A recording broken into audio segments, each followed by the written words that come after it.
예수님이 부활하셔서 승리하신 복된 날입니다.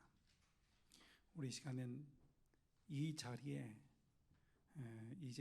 함께 와서 함께 참여할 분들을 떠올리면서 이들이 거듭남과 생명의 은혜를 함께 할 수 있기를 위해서 이름을 부르며 기도하겠습니다.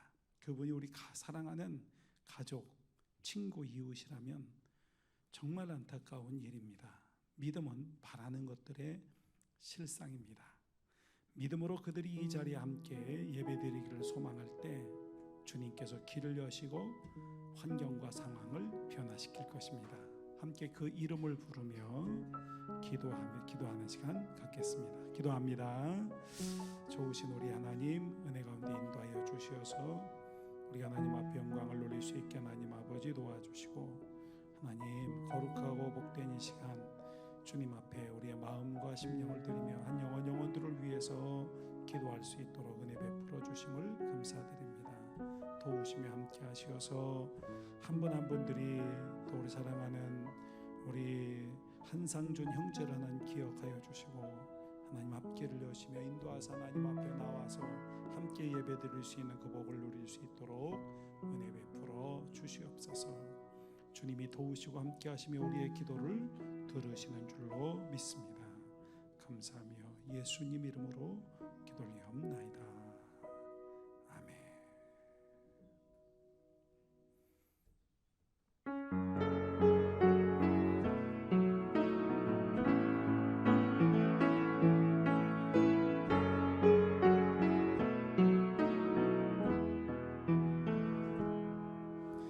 나의 마음은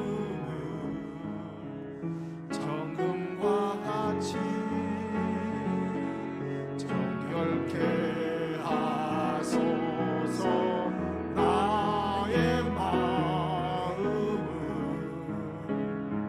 정금과 같이 하소서.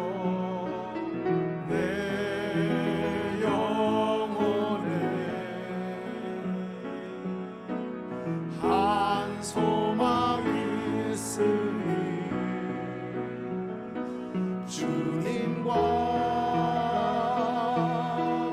같이 거룩하게 하소서. 나의 삶은 그들이니 거룩하게 하소서. 주님 나를 받으소서. 나를 받으소서.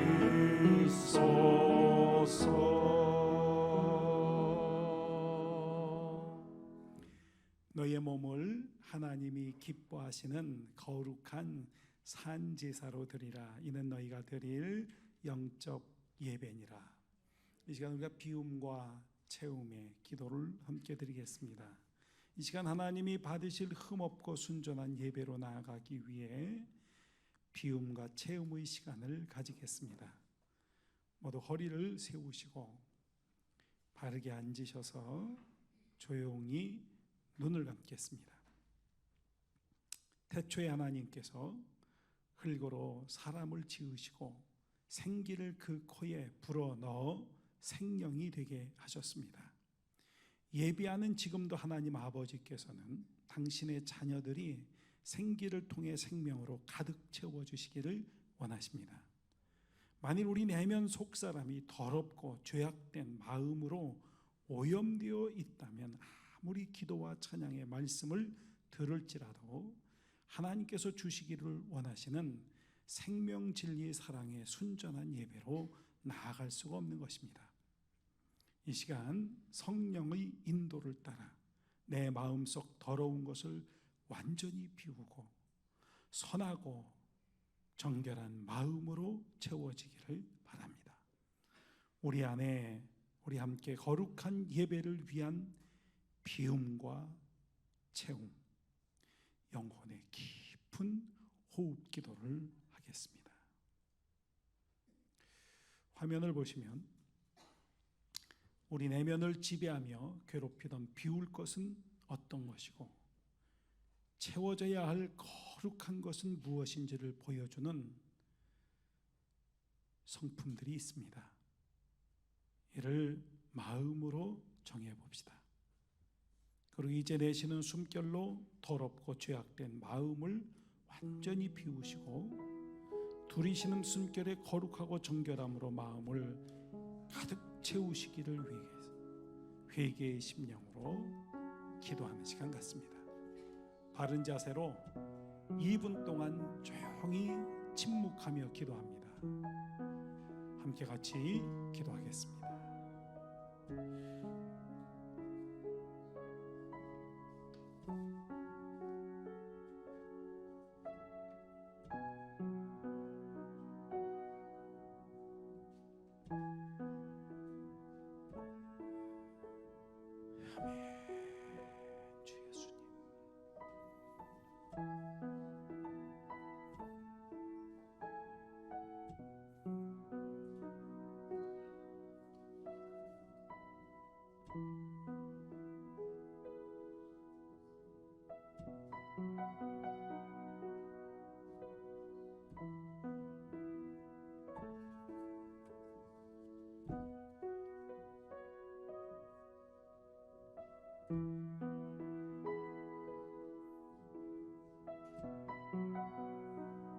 주 예수님, 인도하여 주시고 다스려 주시옵소서.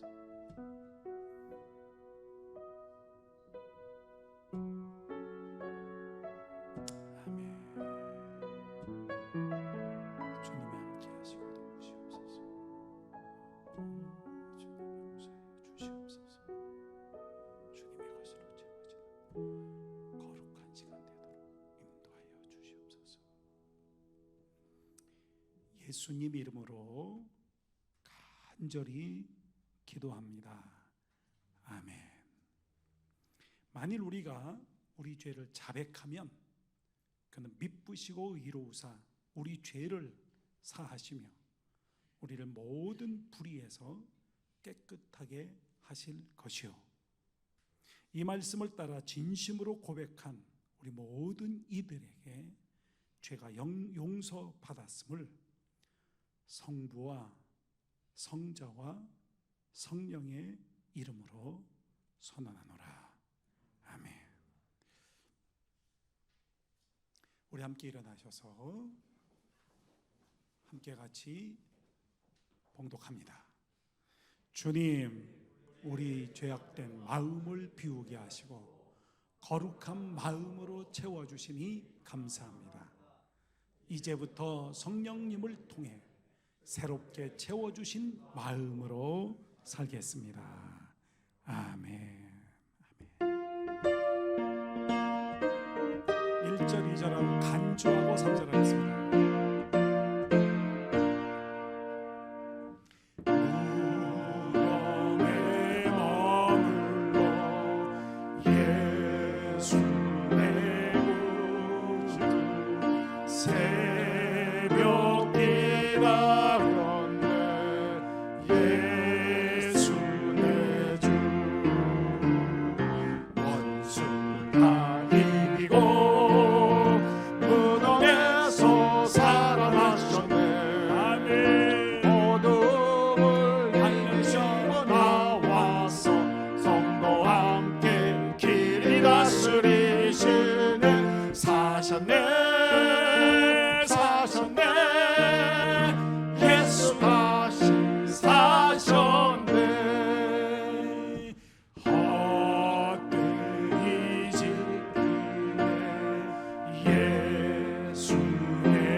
예수리시네. 사셨네 사셨네 사셨네 사셨네. 예수 다시 사셨네.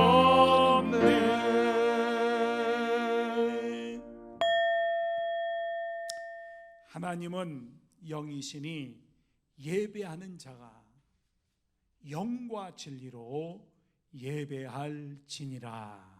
아멘. 나는 전능하신 아버지 하나님, 천지의 창조자를 믿습니다. 나는 그의 유일하신 아들 우리 주 예수 그리스도를 믿습니다.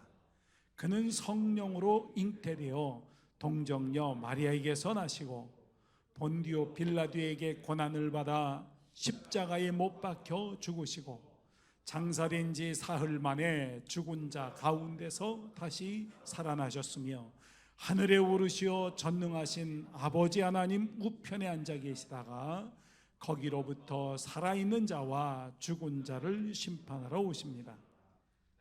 성령을 믿으며 거룩한 공교회와 성도의 교제와 죄를 용서받는 것과 몸의 부활과 영생을 믿습니다. 아멘. 할렐루야. 자리에 앉아주시면 감사하겠습니다. 찬양합니다. 살아계신 주 후렴부터 합니다.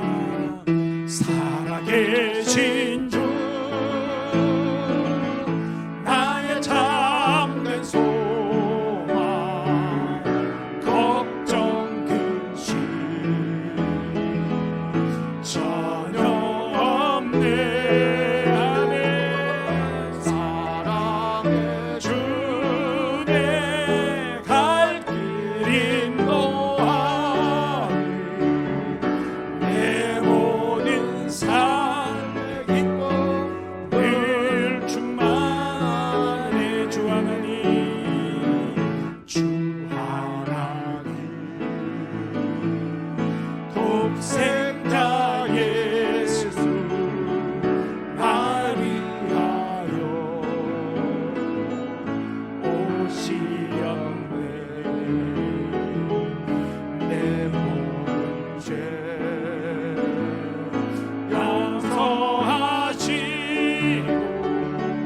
죽음에서 부활하신 나의 구세주. 아멘. 살아계신 주 나의 참된 소망. 할렐루야. 걱정 근심 전혀 없네. 사랑의 주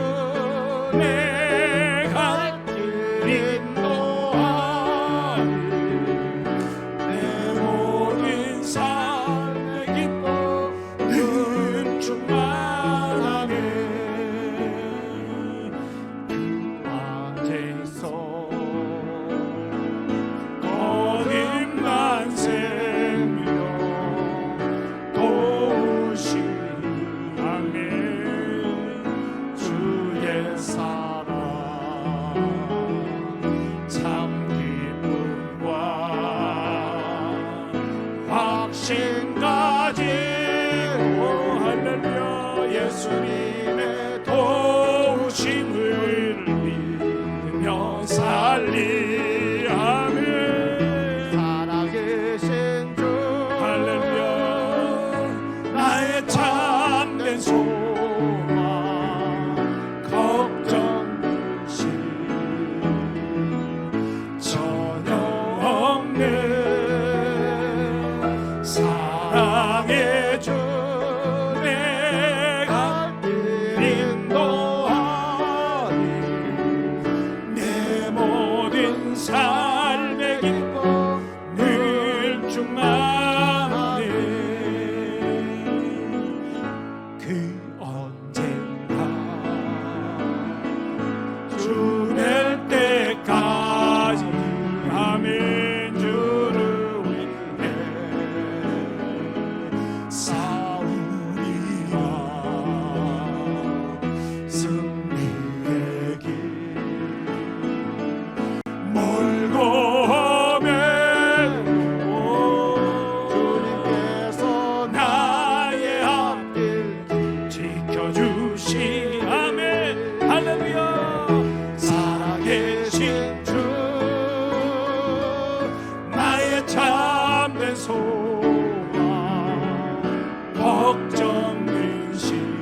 내 주 내가 인도하리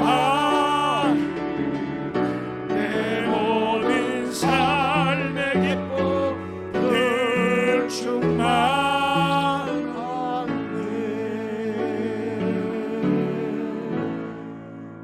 아멘. 찬양 두 번째 합니다.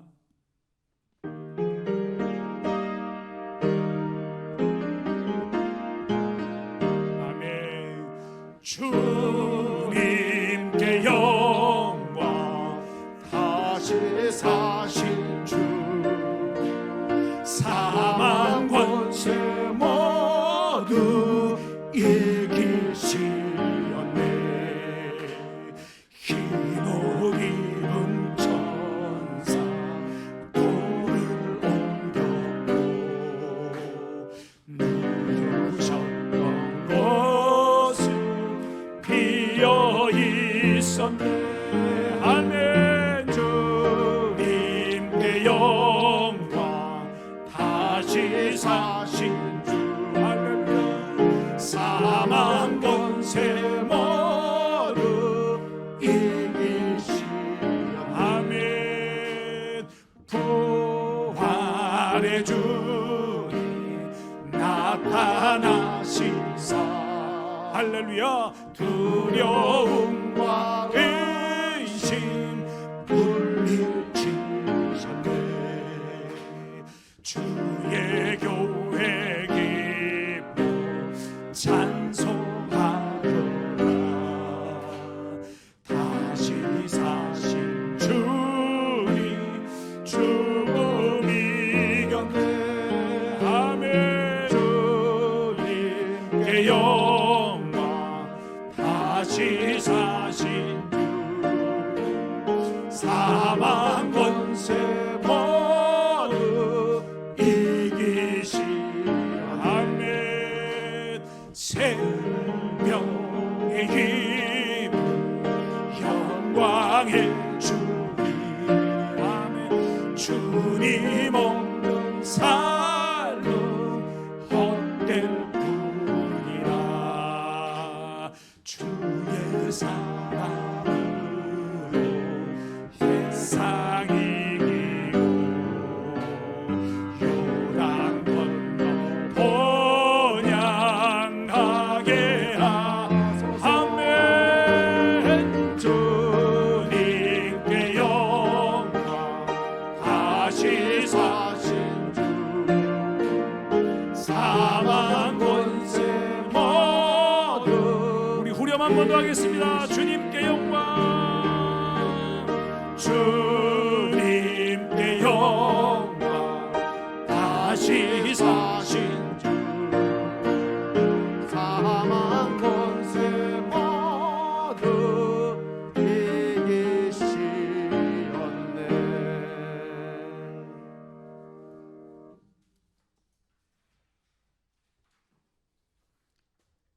멸망당에 마땅한 인간이건만 독생자의 희생으로 구원을 예비하신 하나님, 온몸의 물과 피를 다 쏟으며 십자가 고통의 희생으로 구원을 완성하신 그리스도 예수님, 십자가의 참 의미는 치욕의 죽음이 아닌 영광의 부활임을 오늘도 일깨워 주시는 성령님, 성삼위 하나님께 모든 영광과 찬양과 감사를 드립니다. 부활절인 오늘 그리스도 예수의 부활을 기념하는 주의 백성들이 모여 예배하는 초소마다 임재하시어 기도하며 찬양하는 마음마다 첫 부활의 아침에 여인들과 제자들이 느꼈던 감격과 감사가 넘치게 하옵소서. 미래의 두교회 재단에 세우신 주의 사자를 통해 승리의 말씀으로 응답하시고 오직 성삼위 하나님만 영광 받아 주옵소서. 하나님, 스승 예수를 은 30에 팔았던 배신의 유다가 바로 오늘날 우리들입니다. 예언대로 오신 예수님 이것만 말씀을 외면한 채 정죄했던 위선의 대제사장과 서기관들과 장로들이 바로 오늘날 우리들입니다. 바라바를 원한다고 외치던 패역한 예루살렘의 거친 무리들이 바로 오늘날 우리들입니다. 거친 무리들의 외침에 눌려 우리는 예수를 원한다는 진심을 마음껏 외치지 못했던 비겁한 소수가 바로 오늘날 우리들입니다. 예수님의 무죄를 알면서도 밀란을 염려해 정의로운 판결을 회피했던 비양심의 빌라도가 바로 오늘날 우리들입니다. 하나님의 아들이어든 자기를 구원하고 십자가에서 내려와 보라며 모욕하고 희롱하며 지나가던 무관심한 행인들이 바로 오늘날 우리들입니다. 이러한 죄로 인해 죽어 마땅한 우리를 위해 십자가 대속으로 구원하시고 몸소 부활하심으로 영원한 소망을 주시니 감사합니다. 주홍빛 우리 죄를 십자가로 씻으시고 부활로 맑히시니 감사합니다. 하나님, 십자가 대속과 부활이 1988년 전의 사건이 아니라 현재 진행형의 구원과 생명의 역사임을 깨달아 영혼육의 온전한 부활을 체험하도록 축복하옵소서. 주님이 운명하기 전 온 땅을 덮었던 어둠처럼 사륙과 기만과 부패와 저주와 냉혹함과 거짓과 무관심과 분리의 어둠이 오늘 이 시대의 하늘과 세상과 교회를 덮었나이다. 그러나 주님의 희생으로 성소 휘장이 찢어지고 땅이 진동하며 바위가 터지고 무덤들이 열렸듯이 이 시대 하늘과 세상과 교회를 가린 모든 거짓된 권위의 장막들을 찢으시고 폭력적 문명을 진동케 하시며 교만의 바위들이 터져 위선의 무덤들을 열어 주옵소서. 아무리 굳게 봉인된 무덤일지라도 주님의 부활을 막을 수 없었듯이 오직 주님의 계획을 따라 속히 새 하늘과 새 땅과 새 교회를 주옵소서. 이 어둠을 거두시고 새 하늘을 주옵소서. 이 지진을 끝내시고 새 땅을 주옵소서. 오직 진리와 사랑과 겸손으로 부활하는 새 교회를 주옵소서. 하나님, 부활의 새벽에 무덤으로 달려간 여인들처럼 미디에이터 교회가 생명을 향한 간절한 마음을 지키게 하옵소서. 엠마오로 가는 좌제의 길을 동행하며 샘을 주신 이가 주님이심을 깨닫고 예루살렘으로 되돌아간 두 제자처럼 미디에이터 교회가 처음 주신 뜻과 진리를 떠나지 않게 하옵소서. 한낮 세 번의 사랑 고백으로 어둠 속 세 번의 부인과 배신을 극복하고 주님의 양을 돌보는 사명을 받은 베드로처럼 미디에이터 교회가 사랑의 사명을 끝까지 놓치지 않게 하옵소서. 미디에이터 교회의 모든 구성원들이 큰 기쁨을 누리는 가운데 삶의 성전에서 늘 하나님을 찬양하며 부활의 증인으로 살아가는 미디에이터가 되도록 축복하시고 인도하옵소서. 부활하신 그리스도 안에 새로운 피조물로 살아가게 하옵소서. 오늘의 예배가 하나님께 기쁨이 되고 우리에겐 치유와 성장이 되기를, 부활의 소망을 주시며 세상 끝날까지 우리와 항상 함께 하시는 우리 주 그리스도 예수의 이름으로 기도합니다. 아멘.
받으신 줄로 믿습니다. 우리 다시 한번 하나님 앞에 영광의 박수 함께 드렸습니다. 오늘 우리가 은혜 받을 하나님의 말씀을 함께 보시겠습니다. 함께 같이 교독했으면 좋겠습니다. 제가 7절 읽고 여러분들이 8절 읽고 이렇게 하시면 되겠습니다. 우리가 이 보배를 질그릇에 가졌으니 이는 심히 큰 능력은 하나님께 있고 우리에게 있지 아니함을 알게 하려 함이라.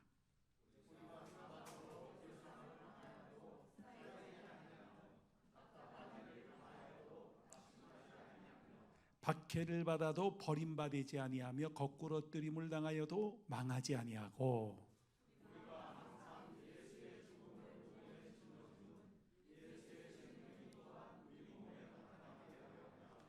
우리 살아있는 자가 항상 예수를 위하여 죽음에 넘겨짐은 예수의 생명이 또한 우리 죽을 육체에 나타나게 하려 함이라.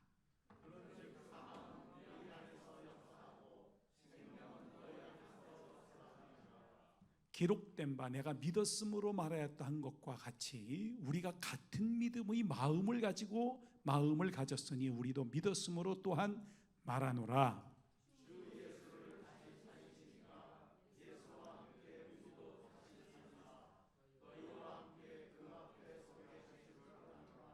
이는 모든 것이 너희를 위함이니 많은 사람의 감사로 말미암아 은혜가 더하여 넘쳐서 하나님께 영광을 돌리게 하려 함이라.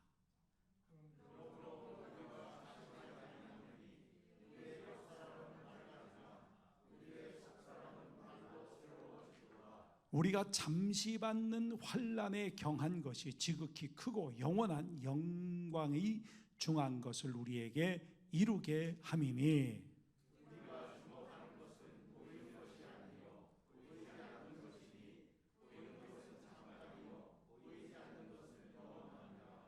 아멘.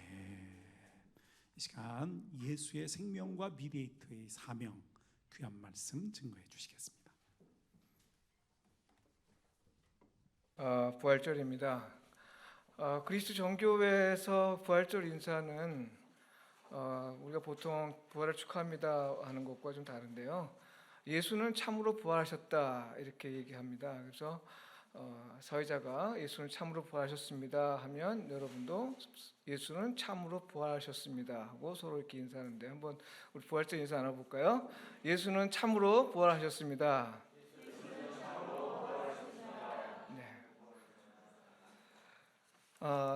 제가 먼저 광고 좀 한번 말씀드리고 좀 시작하겠습니다. 저희가 다음 주부터 6주간 예배 교육을 이제 시작하게 됩니다. 이것은 저희가 작년에 이미 결정됐는데 미루다가 이제 시작하게 되는데요. 예배 마치고 설교 나눔 끝난 다음 시간부터 약 1시간 정도 분량으로 하게 됩니다. 예배에서 무엇이 일어나는가? 이거 우리가 예배라는 건 우리가 다 알고 있는 것 같지만 사실 예배 안에서 왜 기도하고 예배 안에서 왜 찬양하고 예배 안에 꼭 왜 설교가 있는지 왜 헌금이 있는지 이런 것들을 우리가 하나둘씩 배워가면서 예배가 도대체 무엇이고 또 우리가 일상과 우리 교회에서 예배하는 것이 뭐가 다르고 또 어떻게 서로 연결됐는지 하는 것들을 배우는 시간입니다. 그래서 첫 번째부터 6번째까지 만남을 저희들이 준비했습니다. 제가 하게 되는데 일방적으로 강의하는 것이 아니라 여러분과 대화하는 가운데 하기 때문에 전혀 지루하지 않습니다. 그러나 이것은 선택입니다. 그래서 바쁘신 분들은 설교 나눔 시간에 물론 가셔도 좋고요. 그러나 위디에이터 교회 성도는 반드시 들어야 되기 때문에 이번에 안 들으면 다음에 또 들어야 됩니다. 다음에는 새 가족과 함께 들어야 됩니다. 그러니까 6주간의 기간 동안에 여러분께서 시간을 좀 준비해 두시고 다음 주부터 참여했으면 감사하겠습니다. 네. 예수님의 생명과 미디에이터의 사명이라는 제목으로 은혜를 나누고자 합니다. 생명은 성경의 핵심 키워드죠. 성경이 처음부터 끝까지 그러니까 창세기부터 요한계시록까지 생명에 관해 말하고 있습니다. 창세기에선 하나님께서 생명을 창조하셨음을 말하고 요한계시록에선 하나님 나라의 생명, 그 영생에 대한 소망을 말하고 있습니다. 복음의 핵심은 죽을 수밖에 없는 인간이 영원히 살 방법이 있다 하는 것을 알려주는 소식입니다. 성경에는 생명을 중심으로 타락과 회복의 사건이 반복적으로 나오는데요. 이런 사건을 기억하는 방식으로 하나님은 몇 가지 절기를 정하셨습니다. 그 대표적인 것이 유월절, 칠칠절, 그 다음에 초막절인데요. 이 세 절기 다 생명을 구원하신 하나님의 행위를 기억하기 위해 정해진 것입니다. 이런 성경적 전통을 이어받아서 우리 기독교도 역시 그 절기를 정하여 지키고 있는데요. 우리가 잘 알고 있듯이 성탄절, 부활절, 그리고 오순절이 있습니다. 이 세 절기 다 예수 그리스도와 관계되어 있는 절기입니다만 자세히 들여다보면 다 생명과 관련되어 있습니다. 오늘 우리가 기념하는 부활절은 하나님의 생명이 죽음을 이길 수 있음을 증언하고, 또한 하나님은 어떠한 상황에서도 약속을 지키시는 분임을 나타낸 사건을 기념합니다. 부활절에 우리는 참 생명이 무엇인지, 또 참 생명으로 사는 건 뭔지, 어떻게 하면 참 생명을 얻을 수 있는지를 선포합니다. 자, 참 생명이라는 게 도대체 뭘까요? 성경이 생명을 그토록 강조하는 데는 크게 두 가지 이유가 있습니다. 아까 말씀드린 대로 성경은 처음부터 끝까지 생명을 강조하고 있는데, 이 생명을 강조하는 데는 두 가지가 있는데요. 하나는 생명이 영생을 얻고 또 이해하기 위한 기반이 되기 때문에 그렇습니다. 우리가 생명이 없으면 영생을 말할 수 없습니다. 생명이 없는 자가 영생을 꿈꿀 수가 없습니다. 생명이 있는 자만이 영생을 소망할 수 있습니다. 그래서 성경은 생명을 굉장히 강조하고 있습니다. 그래서 성령 하나님은 우리의 영과 혼과 몸이 예수께서 오실 때까지 흠없게 보존되도록 하십니다. 데살로니가전서 5장 23절의 말씀이죠. 다른 하나는 하나님이 모든 생명을 창조하시고 또 다스리는 자이심을 전하기 위함입니다. 하나님은 생명의 빛이고 생명의 문이고 생명의 근원이십니다. 세상 모든 것을 판단하시는 분으로서 생명을 죽이기도 하고 생명을 살리기도 하십니다. 이를 위해 성경은 생명을 말하면서 또 동시에 영생을 말합니다. 그 대표적인 사례가 창세기와 요한계시록에 나와 있습니다. 그것을 잠깐 설명을 해드리려고 합니다. 창세기에는 하나님의 생명을 창조를 전하면서 이 네펫이라는 말을 썼는데요. 히브리어로 네펫은 보통 우리가 목숨에 해당되는 그 말입니다. 그리고 또 생명나무에 관해서 말합니다. 그 나무의 열매를 따 먹으면 영생할 것이라고 창세기 3장 22절에 이야기하고 있습니다. 그 요한계시록 22장의 마지막 장에는 목숨을 위해 살지 않고 신앙을 지키는 자, 곧 이기는 자가 들어가는 새 예루살렘이 소개되어 있는데요. 이 새 예루살렘에는 생명나무가 아주 넘치게 풍성하게 있음을 이야기하고 있습니다. 이 열매를 먹으며 영원히 하나님과 함께 살 것을 이야기합니다.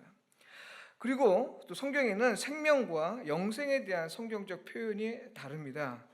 피조물로 살아있게 만드는 것으로 흔히 목숨에 해당되는 것을 신약 성경은 푸시케 혹은 바이오스 혹은 비오스라는 말이 있습니다. 이것은 생명은 우리가 태어나서 죽고 할 때 쓰는 그때 사용되는 생명입니다. 보통 우리가 목숨이라고 할 때 이 표현을 쓰고 있죠. 이에 비해서 생명나무의 열매를 따 먹은 사람, 그리고 예수 그리스도를 믿음으로 거듭난 사람이 누리는 생명을 조회라고 하는 표현으로 쓰는데요. 보통 영생이라고 이야기합니다. 그러니까 신약 성경이든 구약 성경이든 생명과 영생이라는 표현을 각기 다르게 쓰고 있습니다. 이런 차이는 생명과 영생이 질적으로 다르다는 것을 얘기하는 것이죠. 우리가 보통 생명하면 우리가 보통 그것을 영생으로 이야기할 때도 있고 그냥 보통 생명으로 이해할 때 있는데, 성경은 분명히 다른 언어를 쓰고 있습니다. 우리 한국어로는 같이 생명으로 쓰고 있지만 다른 언어를 쓰고 있습니다. 예를 들어서 예수님이 생명이다 할 때 이것은 푸시케나 비오스란 말 쓰지 않고 조에라고 하는 언어를 씁니다. 그것은 영생이라는 의미를 갖고 있는 것이죠. 하나님의 생명이라는 것입니다. 이제 구약은 항상 생명을 말할 때 항상 죽음과 연관시켜서 얘기하고 있고, 또 영생을 얘기할 때 항상 죽음과 연결해서 얘기하고 있습니다. 특히 후기 유대교에서 얘기하고요. 유대교 전기에서는 영생이라는 개념 자체도 나오진 않습니다. 후기 유대교에서 영원히 산다는 개념이 나오는데요. 신약 성경은 좀 특이하게도 죽어서 사는 생명이 아니라 이미 살아있을 때도 누릴 수 있는 영생을 이야기하고 있습니다. 요한복음 3장엔 그리스도인의 거듭남을 말하고 있는데요. 예수 그리스도를 믿을 때 거듭난 자에게 주어지는 생명을 영생 혹은 참 생명이라 이렇게 얘기하고 있습니다. 성경이 영생을 말하는 방식과 관련해서 우리가 좀 기억해야 할 것이 있습니다.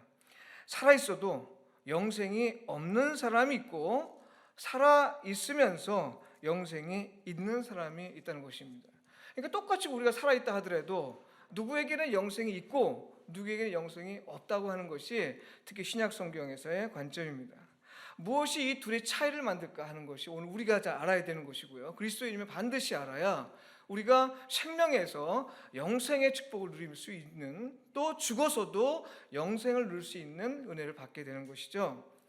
성경은 영생이 무엇인지를 알고 또 어떻게 해야 영생을 얻는지 그 길을 찾는 것에 관심을 집중하고 있는데요. 그러면서 생명의 주님을 말하고 있습니다. 타락과 회복의 역사도 가만히 들여다보면 다 생명과 영생의 관계 속에서 움직이고 있습니다. 타락한 사람은 심판을 받아 생명을 잃지만 회개하는 자는 구원을 받고 영생을 약속받습니다. 예수님 당시에 경건한 유대인은 이 타락의 역사를 잘 알고 있습니다. 그래서 어떻게 해야 영생을 얻을 수 있는지 아주 많은 관심을 가지고 있습니다. 우리가 신약 성경에 보면은 예수님을 찾아오는 분이 있죠. 랍비도 그렇고 부자 청년도 찾아옵니다. 이 두 사람을 예를 들었지만 실제로 그 당시 유대인들에게 가장 큰 관심은 율법을 지키는 내용이 많을 뿐더러 또 어떻게 해야 영생을 얻을 수 있는지를 굉장히 궁금해했습니다. 너무 많은 율법을 다 지킬 수 없으니 그 중에 어떤 것을 지켜야만 생명으로 끝나는 것이 아니라 영생을 얻을 수 있는지에 대해서 관심을 갖게 된 거죠. 근데 그 방법을 모르는 겁니다. 어떻게 해야 영생을 얻을 방법을 모르니까 예수님이 찾아가서 묻는 겁니다. 우리가 어떻게 해야 영생을 얻습니까?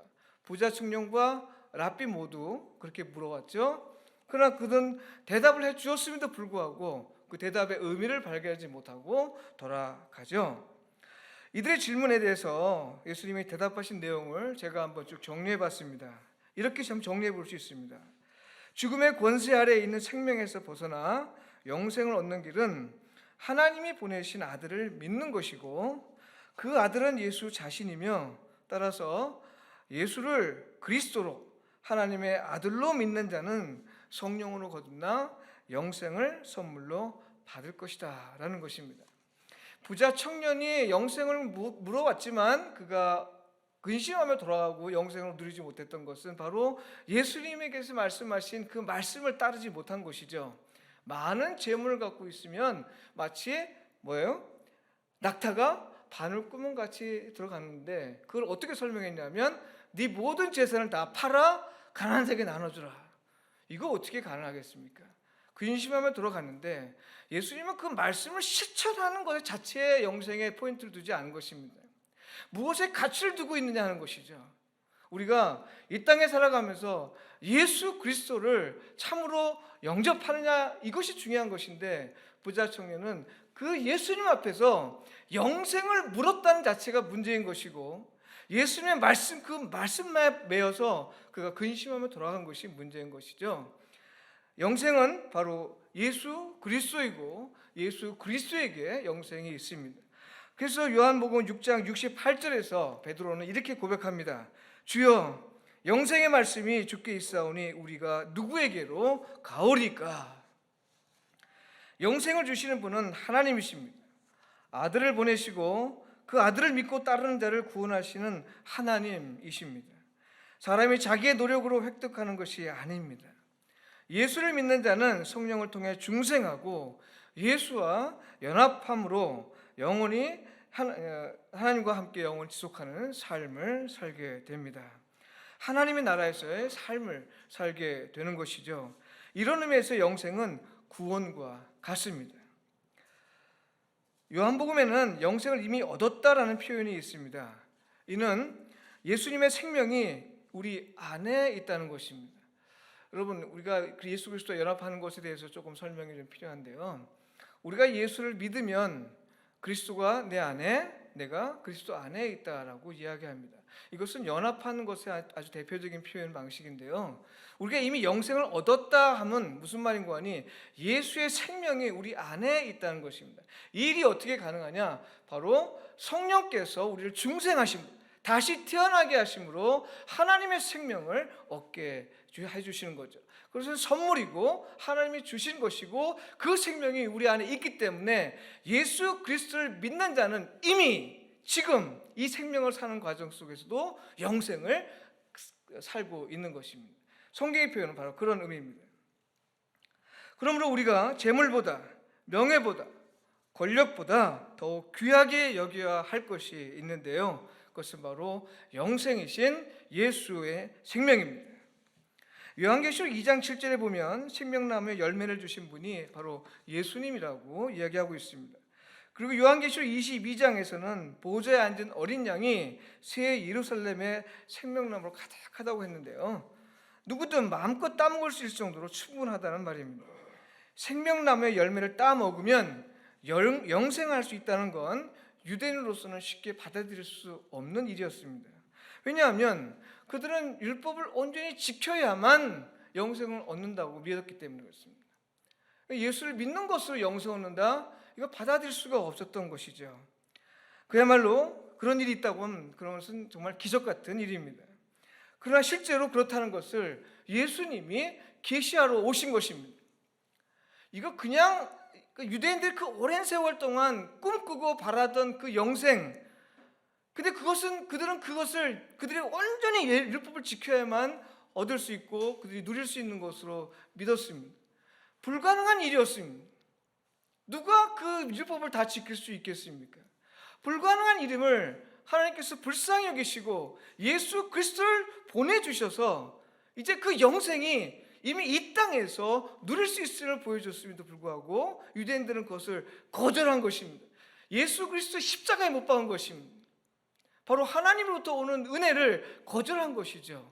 이것은 마치 에덴 동산에 생명나무가 있고 선악과가 있는데 생명나무 실과를 따먹으면 영원히 누릴 수 있는 은혜가 있음에도 불구하고 그것을 따먹지 않고 선악과를 따먹은 것과 마찬가지입니다.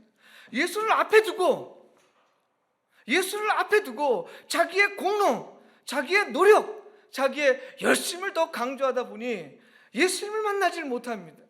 눈앞에 두고도 영생을 앞에 두고도 영생을 어떻게 해야 얻을 수 있습니까? 라고 묻는 이 어리석은 질문을 반복하게 되는 것이죠. 유대인은 영생을 얻는 길을 선악과 따먹고 에덴 동산에서 쫓겨났죠. 하나님께서 문을 닫았습니다. 누구도 이제 생명나무 실과에 따먹지 못하도록 못 들어가게 막았습니다.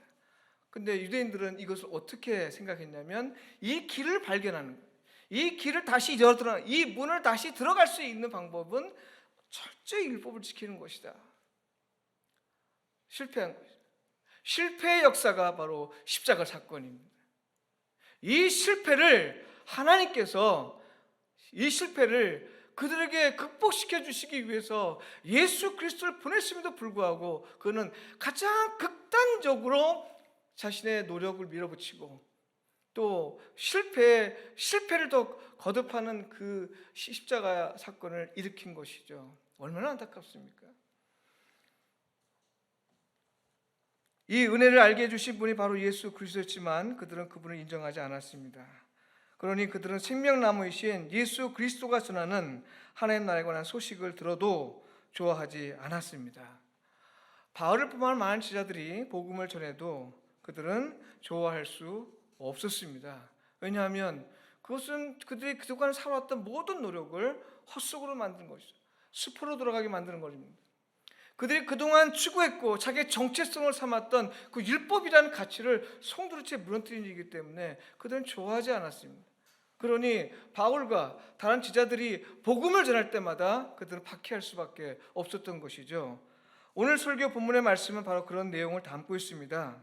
바울은 사도로 부름을 받고 살면서 어려움을 많이 겪었습니다. 고린도 교회에 보낸 편지에서 자기의 삶의 의미를 이야기하는데요. 오늘 본문에 보면 7절에 사도로서 복음을 전하며 살아가는 삶이 비록 고난의 삶일지라도 바울은 이런 삶을 뭐라고 얘기하냐면 보배를 담고 있는 질그릇이다. 10절에 보면 이런 삶을 가리켜서 예수님의 죽음을 짊어지는 삶이다 이렇게 얘기합니다. 또한 예수의 생명을 자기 몸에 나타나게 하려 합니다 이렇게 얘기합니다. 18절에 보면 이런 삶을 가리켜서 보이는 것이 아니라 보이지 않는 것에 주목하여 사는 삶이다 이렇게 얘기합니다. 그러니까 바울이 자기의 삶의 의미를 이렇게 세 가지로 고린도후서에서 이렇게 정리한 것입니다. 참 아름다운 말이죠. 우리 많은 그리스도인들이 즐겨 암송하는 구절이기도 합니다. 그런데 사실 말이 그렇지 이거 어디 쉬운 일입니까? 여러분, 예수님의 죽음을 짊어진다는 말씀을 아십니까? 이 말은요, 우리를 위해 당하신 십자가의 죽음을 우리의 죽음으로 받아들인다는 말입니다. 예수께서 짊어진 그 십자가의 죽음, 그 죽음을 우리가 짊어진다는 얘기 무슨 말인 거 아니? 그 죽음을 나의 죽음으로 삼는다는 말이죠. 이것의 의미를 풀면서 바울은 12절에서 이렇게 얘기합니다. 그런즉 사망은 우리 안에서 역사하고 생명은 너희 안에서 역사하느니라. 예수께서 우리를 살리기 위해서 십자가에 죽으셨듯이 우리가 예수의 죽음을 짊어진다는 얘기는 나는 살고 너희는 살게, 나는 죽고 너희는 살게 하게 돼요. 이거 누구 생각납니까? 우리 미디에이터죠. 미디에이터의 역할입니다. 미디에이터 역할. 예수께서 우리를 위해 죽은 것처럼 우리 역시 우리 이웃을 위해 기꺼이 죽을 수 있어야 한다는 말이죠. 다른 사람의 구원을 위해서라면 기꺼이 죽을 각오를 하고 살아야 한다는 말입니다. 제가 여기 한 이미지를 하나 보겠습니다. 제가 독일에서 여행하면서 우연히 하나를 발견했는데 이것이 제 평생 과제고 기도 제목으로 삼는 부분입니다. 지금 막다른 길에 두 사람이 서 있습니다. 풍선은 어떤 일정한 부피가 되고 이렇게 뜰 수 있는 그 정도가 부력이 돼야 이게 뜨게 되는데 자기가 또 올라가서 어디 넘어가는 문제겠죠. 다리가 끊어진 상태에서 어딘가 가야 되는데 자기의 풍선을 떼서 친구에게 넘겨줍니다. 이제 이 친구는 그 하나를 잡고 어딘가 이 다리를 건너갈 수 있겠지만 이 나머지 친구는 어떻게 될까요? 네, 부력이 부족해서 날지 못합니다. 길을 건너갈 수가 없습니다. 자, 과연 한번 우리 생각해 봅시다. 과연 우리가 이 사람처럼 자기 풍선 하나를 떼서 이것을 그 친구에게 넘겨줄 수 있겠는가? 오늘 사도 바울이 예수의 죽음을 짊어져야 한다는 얘기는 나는 죽고 너는 사는 방식의 삶을 살겠다는 겁니다. 이것이 우리 미디에이터에게 주어진 하나님의 소명인 것이죠. 나는 죽고 내 이웃이 사는 삶, 예수 그리스도가 살았던 것처럼 우리도 그렇게 살아야 하는 것입니다. 이런 일을 우리가 어떻게 감당할 수 있겠습니까? 우리의 삶을 힘들게 하고 또 언제 끝날지 모르는 어둠의 터널을 지나는 것 같은 이런 삶을 어떻게 우리가 보배라고 말할 수 있겠습니까? 어떻게 이게 보배입니까? 사랑하는 성도 여러분, 저 역시 참 답답해하면서 고백합니다. 그리고 마음을 다해 선포합니다. 남보다 앞서길 바라면서 예수님의 죽음을 내 것으로 삼을 수 없습니다. 다른 사람보다 더 잘되고 더 풍성하게 살기를 원하면서 예수님의 죽음을 내 것으로 삼을 수 없습니다. 다른 사람이 복받기보다 내가 더 먼저 복받고 남보다 더 많은 복을 받기를 바라는 마음으로 산다면 도저히 예수의 죽음을 내 것으로 삼을 수 없습니다. 다른 사람보다 더 큰 명예와 더 큰 영광을 추구하면서 예수님의 죽음을 내 것으로 삼는다는 건 불가능한 일입니다. 자족하지 않는 마음으로 살면서 예수님의 죽음을 내 것으로 삼는다고 말하는 건 위선에 불과합니다. 이리 보아도 죄인이고 저리 보아도 죄인인 우리는 예수님의 죽음을 도무지 내 것으로 삼을 수 없는 존재입니다. 왜 그래요? 우리 자신을 조금만 들여다보면 알 수 있습니다. 우리는 예수를 믿어도 우리가 믿고 싶은 대로 믿습니다. 욕망에 이끌려 예수를 따릅니다. 내가 옳다고 생각하는 대로, 내 마음이 가는 대로, 내 감정에 이끌려 살아가는 사람들입니다. 여러분, 사사시대의 사람들을 기억하십니까?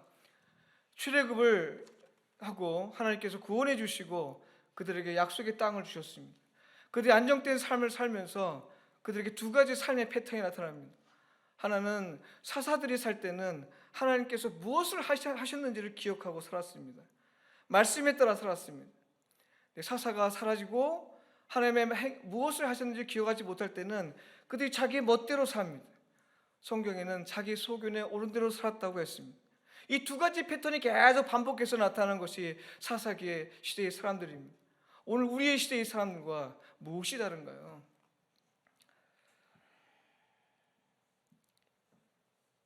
사실 우리는 이런 사람들과 다른 점이 없습니다.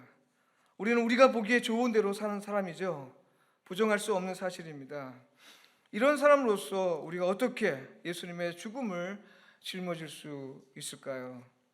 불가능합니다. 그야말로 미션 임파서블입니다.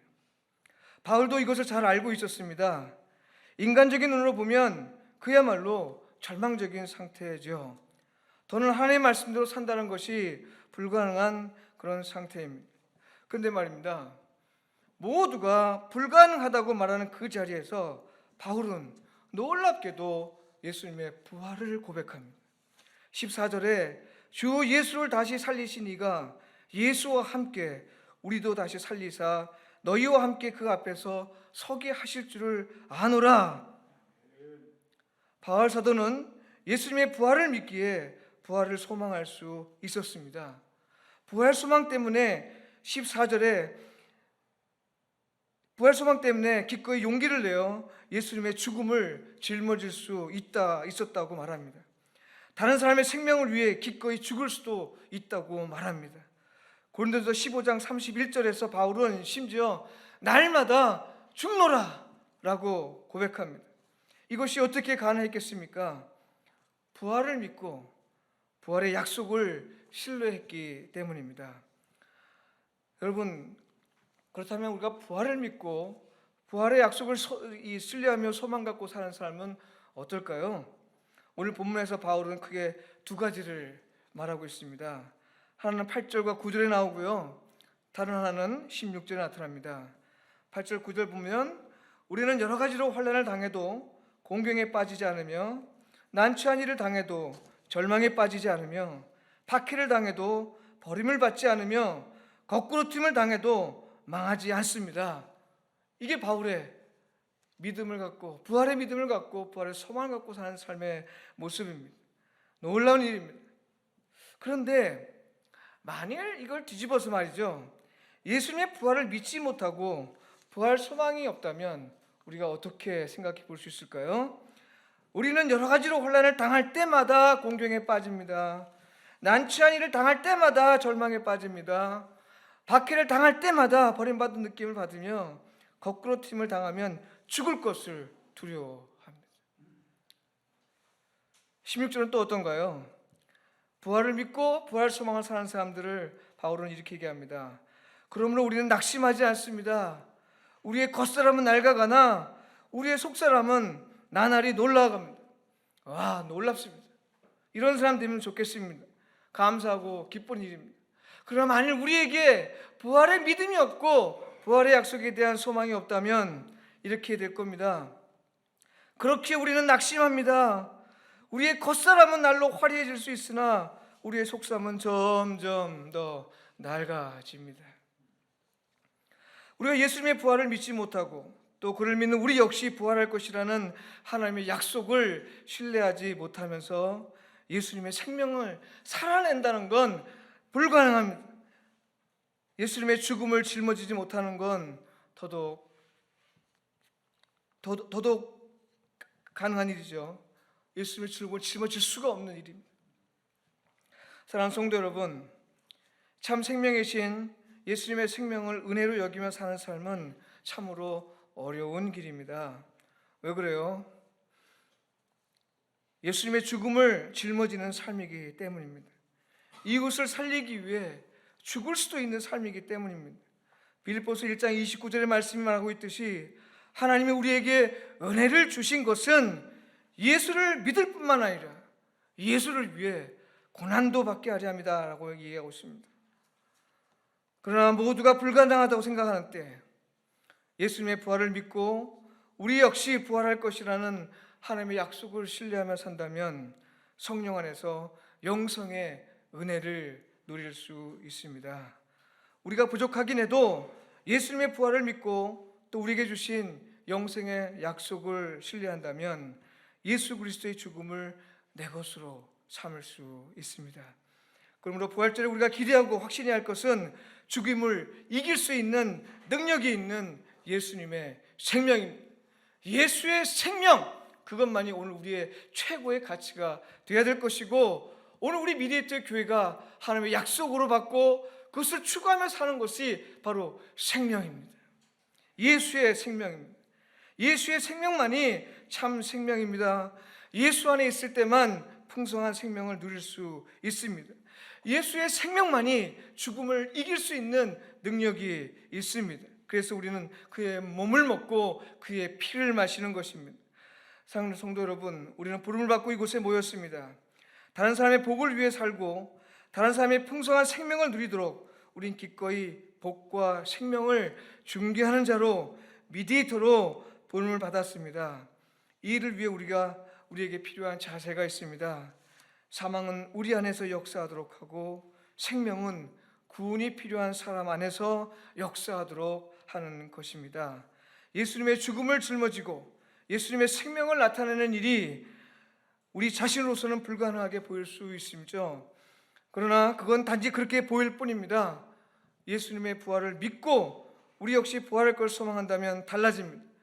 비록 지금은 보이지 않으나 나보다 남을 더 낫게 여기며 하나님의 말씀에 순종하며 나아갈 때 어느 순간 하나님이 일하셨음을 보게 될 것입니다. 성령께서 우리 안에서 미디에이터 사역을 가능하게 하실 것입니다. 이것을 믿고 신뢰하는 삶이 어떤 것인지 한번 잠깐 생각해 보도록 하겠습니다. 여기 두 계곡 사이에 청길 낭떠러지의 계곡이 있습니다. 그리고 엄마가 나옵니다. 아가야, 이리 오렴. 이제 아기가 저쪽에서 엄마를 향해 달려옵니다. 네. 우리가 보기에는 보이지 않는 다리지만 엄마가 부르면 아기가 달려오는 것이죠. 어느 미친 엄마가 저 청길 낭떠러지 안에서 아기를 이렇게 오라고 부를 수 있겠습니까? 그렇지 않죠. 엄마 눈에 보이는 그 다리가 있기 때문에 아기에게 오라고 한 겁니다. 그리고 아기는 엄마만 바라보고 저렇게 달려갑니다. 저것이 신뢰입니다. 우리가 하나님을 신뢰한다면 우리 눈에 보이지 않는다고 해서 두려워하고 염려할 것이 아닙니다. 하나님께서 오라 할 때 주님만 바라봅니다. 주님만이 내 생명입니다. 주님의 영생이 있습니다 라고 바라보면서 갈 때 우리가 눈에 보이지 않는 그 다리를 하나님께서 놓아주실 줄 믿습니다. 예수님은 참으로 부활하셨습니다. 예수님은 부활하셔서 오늘 우리의 생명이 되시고 그 생명으로 오늘 미디에이터 교회를 세우시고 우리를 불렀습니다. 이 부름에 응답하며 부활의 삶, 영생의 삶을 살아가시길 간절히 축원드립니다. 기도하겠습니다. 우리가 함께 기도 제목 놓고 같이 기도합니다. 하나님, 우리에게 예수님의 죽음을 짊어지는 믿음과 예수님의 생명을 품고 살 수 있는 부활 신앙을 주셔서 생명 구원을 위한 미디에이터의 사명을 감당하게 하소서. 함께 기도하겠습니다. 하나님 아버지, 늘 감사합니다. 하나님, 우리의 부족한 부분이 많지만 주님께서 우리를 위해서 부활하시고 하나님 부활의 생명을 우리에게 허락하심을 감사합니다. 하나님, 우리가 예수의 죽음을 짊어지게 하시고 예수의 생명을 우리 안에 담아 살아갈 수 있도록 하나님 도와주시옵소서. 하나님 아버지, 우리 연약하고 부족한 많은 것들이 우리 주께서 불러주신 대로 모든 것이 능력을 변화시켜 주시고 우리를 강하고 담대하게 할 줄 믿습니다. 하나님, 우리에게 더욱더 능력을 주시고 부활의 생명을 바라보며 하나님만을 신뢰하며 우리는 이 세상을 살아갈 수 있도록 도와주옵소서. 예수의 죽음을 짊어질 수 있는 담대함을 주시고 믿음을 주시고 부활의 소망을 허락하여 주옵소서.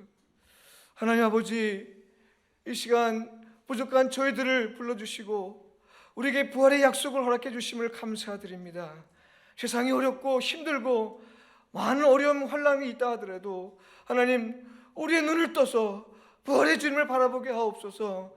오직 부활의 생명의 주님만을 신뢰하며 나아가는 우리가 되게 하여 주시옵소서. 예수 그리스도의 이름으로 기도하옵나이다. 아멘.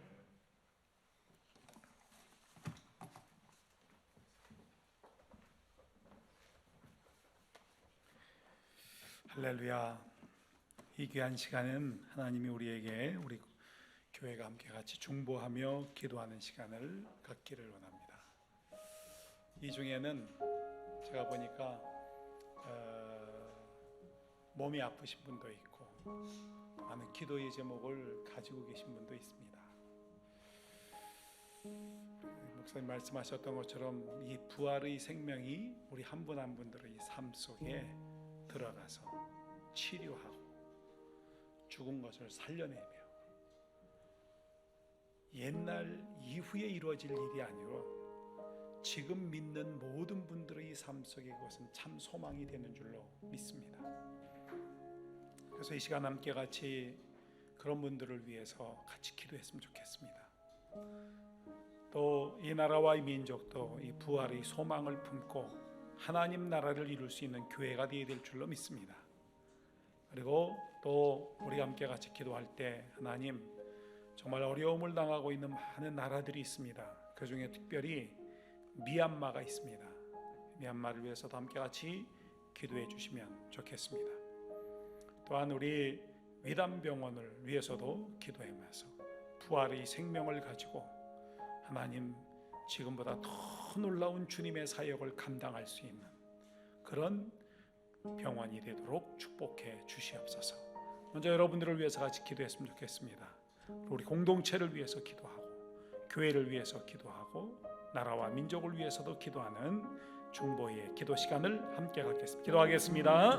할렐루야. 하나님 아버지 감사합니다. 피 묻은 주님의 손길이 하나님 귀한 시간 임하게 도와주시옵소서. 우리 모든 각자의 심령과 마음 속에 하나님 주님의 치유의 역사가 일어나게 도와주시고 하나님의 회복의 역사가 나타나게 하나님 아버지 도와주시옵소서. 예수님의 보혈로, 예수님의 보혈로, 예수님의 보혈로, 예수님의 보혈로, 예수님의 보혈의 능력으로 하나님이 나라와 민족이 복을 받게 도와주시고 미얀마가 하나님 아버지 회복될 수 있게 하나님 아버지 도와주시고 사랑하는 아버지 하나님, 예수님의 보혈로 말미암아 하나님 아버지 우리 안에 강건함을 얻게 하나님 아버지 도와주시고 예수님의 보혈로 하나님 아버지 치유함 받으며 하나님 앞에 회복되어 영광을 누릴 수 있도록 전능하신 주님께서 내 가운데 임하여 주시고 다스려 주시기를 간절히 바라옵고 원합니다.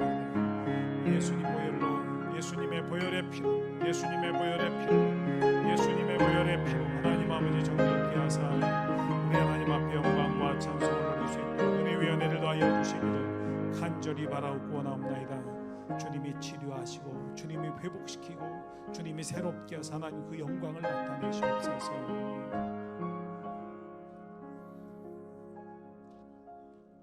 우리가 이 시간에 함께 같이 우리 공동체 안에 있는 모든 질병과 연약함들이 치료받고 고침받는 역사를 위해서 함께 같이 기도하겠습니다. 혹시 하나님 저를 고쳐주시옵소서.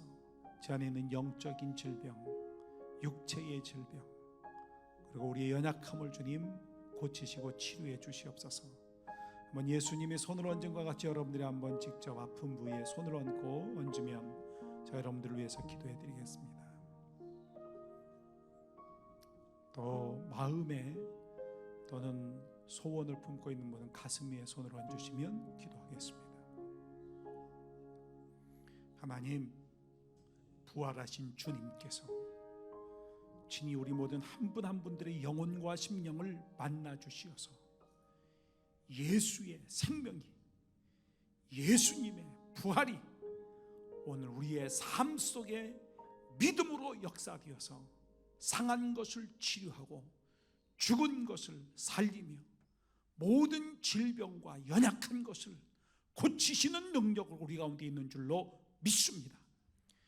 예수님의 보혈의 피가 사랑하는 성도들의 심령과 삶 속에 임하게 도와 주시옵소서. 모든 육체의 곳곳마다 여러분 임하게 도와 주시옵소서. 치료하심의 역사로 일어나게 도와주셔서 모든 위장병들이 고침받게 도와주시고 모든 생각과 마음과 심령 속에 담겨져 있는 모든 연약한 것들이 강건함을 얻게 도와주시옵소서. 예수님의 보혈의 피가, 예수님의 십자가의 능력이 사랑하는 성도들의 삶을 온전하게 하시고 치료하시고 회복시켜 주시옵소서. 주님이 친히 오시어서 한 분 한 분들을 만나주시고 새롭게 하시고 변화시키는 역사를 이루어 주시옵소서. 주님께 맡기오니 한 분 한 분들의 심령과 삶 속에 주님이 하시고자 하셨던 그 일, 하나님의 영광을 통하여 저들의 삶 속에 치유와 회복과 변화가 경험되어지는 복된 부활절이 되게 축복하여 주시옵소서. 이 시간 나라와 민족을 위해 기도하는 저들의 간절한 기도가 응답되어서 하나님의 나라를 이룰 수 있는 이 민족 되게 도와주시고 미얀마를 주님께서 억압 가운데 풀어주시고 모든 악행과 모든 살인이 끊어지게 도와주시옵소서. 민족 가운데도 하나님 은혜를 베풀어 주시어서 남과 북이 통일되어지는 역사가 일어나게 하옵소서. 예수님 이름으로 기도 올리옵나이다. 아멘. 할렐루야. 우리 하나님 앞에 영광의 박수 드리겠습니다. 주님이 친히 받으실 줄로 믿습니다. 자리 함께 일어나십니다. 미디에이터가 되어서 생명과 진리와 사랑의 사람이 되시기를 바랍니다. 함께 같이 기도합니다. 하나님은 거룩하십니다.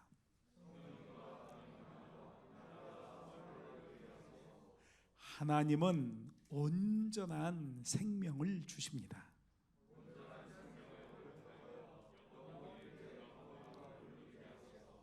하나님의 말씀은 진리입니다.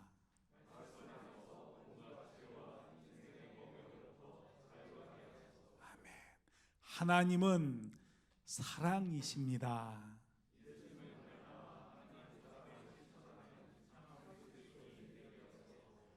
우리는 삼위일체 하나님의 도구입니다. 세상을 온전케 하는 미디에이터로 살겠습니다. 함께 찬양합니다. 우리 한번 서로 화음을 좀 넣어서 이 찬양 함께 했으면 좋겠습니다.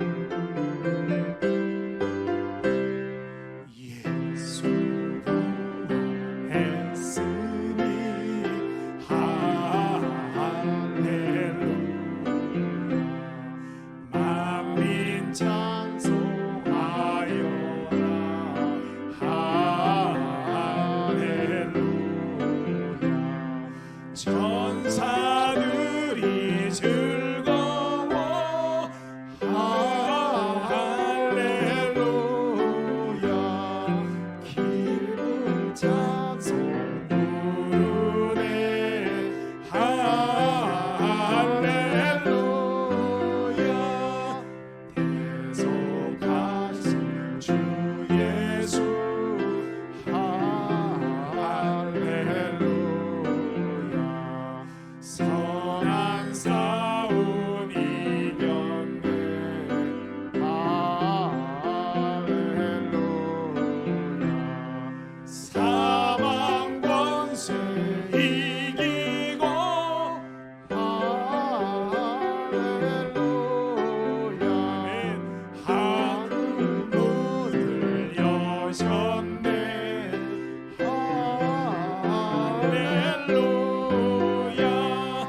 바위 권세 이긴 주 할렐루야.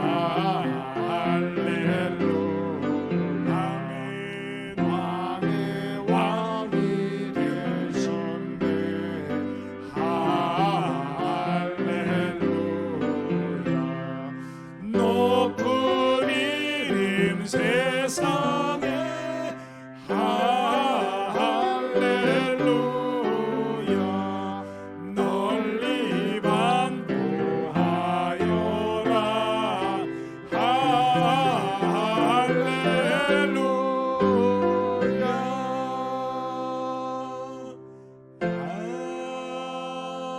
아멘. 우리 드려진 예물과 축도의 시간을 갖는데요. 제가 그냥 급한 그 광고를 하나 하겠습니다. 앞에 보니까 예쁘게 지금 예수님의 부활을 상징하면서 귀한 것들을 가져오셨거든요. 혹시 설교 나눔에 참여하지 않는 분들이랄지라도 다 함께 같이 가져가실 수 있는 줄로 압니다. 그래서 우리 여전도 회장님이신 고건사님께서 좀 이렇게 나눠주시고 또 우리 모든 분들이 같이 이렇게 함께 하셔서 함께 하시면 좋겠습니다. 우리 기도하겠습니다. 하나님, 복되고 귀한 이 시간 일주일 동안 하루씩 금식하며 또 금식한 것을 그냥 돌리지 아니하고 그 맡겨진 것을 하나님 식사 비용으로 하나님 앞에 향기로운 헌금으로 드릴 수 있도록 은혜 베풀어 주심을 감사드립니다. 저들이 기도하며 한 주간 주님의 은혜를 기억하며 십자가와 부활의 주님께 영광을 돌리던 그 마음과 심령을 받아 흠양하여 주시옵소서. 부활절 감사 예물로 드리는 귀한 손길들 있습니다. 하나님, 저들이 드리는 손길에 주의 복을 더하여 주시옵소서. 예수의 생명을 가지고 가는 곳곳마다 예수님의 증인이 되게 도와주시고 부활의 증거를 가지고 나아가서 하나님 밝은 빛으로 생명으로 살아갈 수 있도록 은혜 베풀어 주시옵소서. 11조의 예물을 드리고 주일 헌금을 드리고 주님 앞에 감사의 예물을 드리고 주정을 헌금을 드리는 손길들마다가 복을 받게 하시고 거룩한 산 제물과 같이 드려진 저들의 삶과 기업과 가정에 하나님의 풍성한 은혜가 기도가 응답되어지는 역사가 임하게 도와 주시옵소서. 오늘 예배에 참여한 우리 한 분 한 분들을 주님께서 하나님 그 영혼을 받으시고 흠양하시며 저들의 삶과 생애 속에 주님이 동행해 주시옵소서. 두려워하지 말라, 내가 너와 함께함이라. 놀라지 말라, 나는 내 하나님이 됨이니라 말씀하셨던 그 주님이 사랑하는 우리 성도들 한 분 한 분들을 품에 안아 주시고 복된 곳으로 인도하여 주시옵소서. 이제는 우리 주 예수 그리스도의 은혜와 하나님 아버지의 극진하신 사랑하심과 성령님의 감동, 교통, 내주, 인도, 충만하심이 사랑하는 모든 분들의 가정, 기업, 자녀들 위해 이제로부터 영원히 함께 오시기를 간절히 축원하옵나이다. 아멘.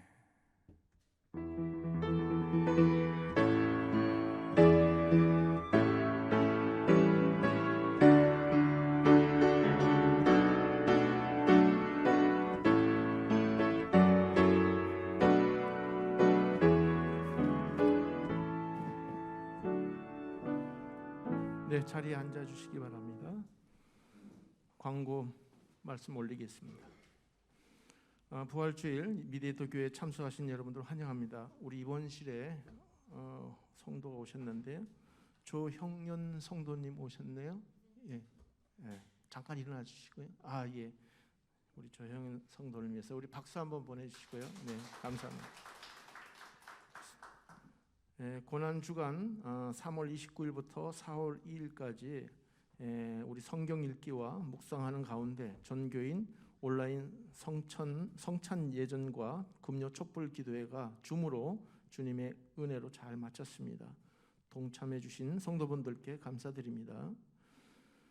우리 최성수 목사님께서 준비하고 계시는 우리 미디에이터 논문 공모 많은 홍보 부탁드리겠습니다. 이제 목요일 날 4월 8일 날 오후 2시에 한국 독립교회 선교단체연합회 목사님들께서 우리 교회가 교단 가입을 위해서 이 교회에 실사를 나옵니다. 그래서 여러분이 많은 기도 부탁드리겠습니다. 우리 조영춘 목사님하고 저가 응대하도록 하겠습니다. 4월 둘째 주부터 M교회 정교회 대상 6주간 예배교육이 있다고 아까 최성수 목사님께서 말씀하셨습니다. 우리 최인영 목사님께서 신촌에 있는 스튜디오를 오픈했습니다. 우리 축하와 기도 부탁드립니다. 우리 최인영 목사님 잠깐 일어나 주시죠. 예.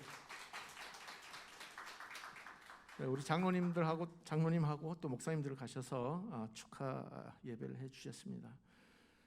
예배 후 설교 나눔을 가질 예정인데요.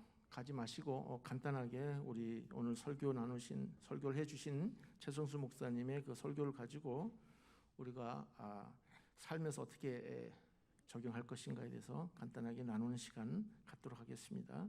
오늘 성경 공부는 없습니다. 예. 그리고 앞에 있는 계란 열심히 준비해 주셨는데 우리 여전도에서 수고해 주셨습니다. 감사합니다. 자, 이것으로 2021년 이거 마치기 전에 우리 미디에이터 인사 한번 하시죠. 오늘 최성수 목사님께서 말씀하셨는데 전부 일어나셔서 두 분 마주 보면서 예수님은 참으로 부활하셨습니다라고 인사를 나누시고 똑같이 인사를 해주시면 되겠습니다. 예수님은 참으로 부활하셨습니다. 네. 자, 이것으로 2021년 4월 4일 미디에이터 교회 부활절 주일 예배를 모두 마치겠습니다. 감사합니다.